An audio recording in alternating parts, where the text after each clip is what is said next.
क्या आप यकीन करेंगे कि 18वीं सदी तक भारत में लाखों गुरुकुल और संस्कृत विद्यालय थे जहां हर गांव का बच्चा पढ़ता था। लेकिन आज हालात ये है कि संस्कृत पढ़ने वालों की गिनती उंगलियों पर गिनी जाती है।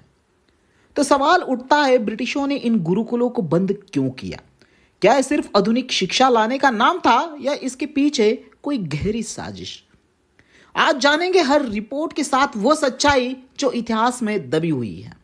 नमस्कार दोस्तों, मैं हूं विनोद लोखंडे और आप देख रहे हिडन स्टोरीज ऑफ इंडिया। और आज हम जानने वाले हैं हमारी संस्कृत भाषा और हमारे जो गुरुकुल थे वो अचानक बंद क्यों हो गए। भारत में शिक्षा का आधार गुरुकुल प्रणाली थी, जहां वेद, गणित, खगोल, आयुर्वेद और न्याय शास्त्र तक पढ़ाया जाता था। पढ़ाई मुक्त थी और समाज के हर वर्ग के लोग इसमें शामिल होते थे, जहां सिर्फ किताबें नहीं बल्कि जीवन जीने का विज्ञान सिखाया जाता था। यानी शिक्षा आत्मनिर्भरता और संस्कृति दोनों को साथ लेकर चलती थी। ब्रिटिश अफसर विलियम एडम ने 1835 में एक सर्वे किया। उनकी रिपोर्ट में दर्ज है कि लगभग हर गांव में स्कूल मौजूद थे। बंगाल, बिहार और उत्तर प्रदेश में उन्होंने हजारों फंक्शनिंग गुरुकुल गिनाया। यानी शिक्षा प्रणाली पहले से ही व्यवस्थित थी। रिपोर्ट में देखकर कई अंग्रेज अफसर चौंक गए। उन्हें लगा कि अगर भारतीय अपनी भाषा और संस्कृति में पढ़ते रहे तो वो हमेशा स्वतंत्र सोच और आत्मनिर्भरता बनाए रखेंगे। यानी अंग्रेजी का राज को स्थायी बनाना मुश्किल होगा। इसके बाद आया लॉर्ड मकॉली का मिनट ऑन एजुकेशन। उन्होंने साफ कहा, हम एक ऐसा वर्ग तैयार करना है जो रक्त और रंग से भारतीय हो, लेकिन सोच और मानसिकता पूरी तरह अंग्रेजी। यानी भारतीयों को अपनी जड़ों से काटकर अंग्रेजी के गुलाम बनाना ही असली मकसद था। उस समय एक बहस छिड़ी, शिक्षा संस्कृत और अरबी में जारी रखी जाए या पूरी तरह अंग्रेजी आधारित हो। मकॉली ने संस्कृत को डेड लैंग्वेज बताकर खारिज कर दिया। उन्होंने कहा कि अंग्रेजी शिक्षा को मॉडर्न साइंस और लिटरेचर आएगा। लेकिन असल में यह सांस्कृतिक दास्ता का पहला कदम था। 1835 के बाद धीरे धीरे फंडिंग रोक दी गई। गुरुकुल और संस्कृत विद्यालय को सरकारी मदद नहीं मिली। जो स्कूल गांव समाज से चलते थे उन पर टैक्स और रिस्ट्रिक्शन बढ़ाए गए। नतीजा, हजारों स्कूल बंद हो गए।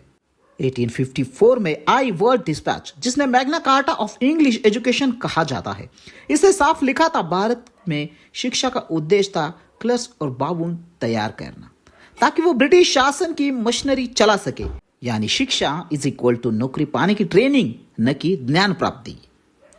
गुरुकुल प्रणाली में बच्चे आत्मनिर्भर बनते थे। खेती, शास्त्र, गणित, आयुर्वेद सब सीखते थे। लेकिन अंग्रेजों को चाहिए सिर्फ लो कॉस्ट क्लर्क और ट्रांसलेटर्स। इसलिए उन्होंने ऐसी शिक्षा थोपी जो भारतीयों को अपनी संस्कृति से काटकर सिर्फ ऑफिस का कर्मचारी बनाए। संस्कृत को अप्रासंगिक बताकर सरकारी पाठ्यक्रम से हटा दिया गया। जहां पहले संस्कृत शास्त्रों से न्याय, गणित और खगोल पढ़ाए जाते थे, अब वहां शेक्सपियर और मिल्टन पढ़ाए जाने लगे। इस बदलाव ने भारतीय शिक्षा को आत्मा छीन ली। एडम की रिपोर्ट में दर्ज है कि हजारों गांव के स्कूल कुछ ही दशकों में गायब हो गए। भारत जो कभी नॉलेज इकोनॉमी था वो धीरे धीरे इलिटरेट कॉलोनी बन गया। 1881 की जनगणना में साक्षरता सिर्फ 3.2% रह गई। अंग्रेजों ने शिक्षा को कास्ट बेस्ड बना दिया। जहां पहले शूद्र और निम्न वर्ग के गुरुकुल में पढ़ सकते थे, अब अंग्रेजी फीस और एलिटिज्म ने उन्हें बाहर कर दिया। यानी मॉडर्न एजुकेशन के नाम पर क्लास डिवाइड तैयार की गई। आयुर्वेद, खगोल, वास्तुशास्त्र ये सब विषय नॉन साइंटिफिक कहकर सर्कुलम से हटा दिए गए। हालांकि इसका इस्तेमाल यूरोप खुद कर रहा था। यानी ज्ञान छीनकर मॉडर्न साइंस का दिखावा दिया गया। मैकॉली का सपना सच हुआ। एक नया वर्ग बना, ब्राउन साहिब्स। ये लोग भारतीय होकर भी भारतीय ज्ञान और भाषा को गंवारपन मानने लगे। यानी शिक्षा अब आइडेंटिटी क्राइसिस का जरिया बन चुकी थी। 19वीं सदी के अंत में दयानंद सरस्वती, ईश्वरचंद्र विद्यासागर और तिलक जैसे नेताओं ने संस्कृत और वेदों की शिक्षा को फिर से जीवित करने की कोशिश की। उन्होंने गुरुकुल स्थापन किए और कहा, अगर शिक्षा हमारी अपनी नहीं होगी तो स्वतंत्रता अधूरी होगी। यही कारण है कि गांधी ने नई तालीम का और बेसिक एजुकेशन का विचार दिया। वे चाहते थे कि शिक्षा स्वदेशी और आत्मनिर्भरता पर आधारित हो, क्योंकि वो समझ चुके थे कि मकॉली की शिक्षा से सिर्फ गुलाम दिमाग पैदा होते हैं, स्वतंत्र इंसान नहीं। गुरुकुलों के बंद होने से सिर्फ स्कूल बंद नहीं हुए बल्कि हजारों साल की परंपरा और ग्रंथों का प्रवाह टूट गया। संस्कृत जो कभी ज्ञान की नदी थी, धीरे धीरे कुछ मठों और विश्वविद्यालयों तक सीमित रह गई। आज भी भारत की शिक्षा प्रणाली जॉब ओरिएंटेड है, नॉलेज ओरिएंटेड नहीं। यह मकाली उस डिजाइन का नतीजा है जिसका मकसद दिमाग की स्वतंत्रता छीन लेना। सोचिए, अगर लाखों संस्कृत विद्यालय और गुरुकुल जिंदा रहते तो क्या भारत आज एक सुपर पावर ऑफ नॉलेज होता? क्या हम बाहर से टेक्नोलॉजी लानी पड़ती या हम खुद नवाचार में सबसे आगे होते? ब्रिटिशों ने सिर्फ हमारी जमीन और संपत्ति नहीं लूटी बल्कि हमारी शिक्षा और संस्कृति की जड़ें काट दी। आज जरूरत है कि हम फिर से पूछे, शिक्षा का मकसद नौकरी है या ज्ञान? क्योंकि अगर यह सवाल नहीं पूछा तो गुरुकुलों की कहानी सिर्फ किताबों में रह जाएगी।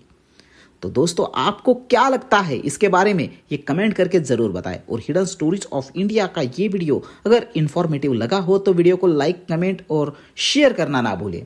तो दोस्तों, मिलते हैं ऐसे ही इतिहास से जुड़े रहस्य और इंटरेस्टिंग टॉपिक के साथ। तब तक के लिए जय हिंद, जय भारत।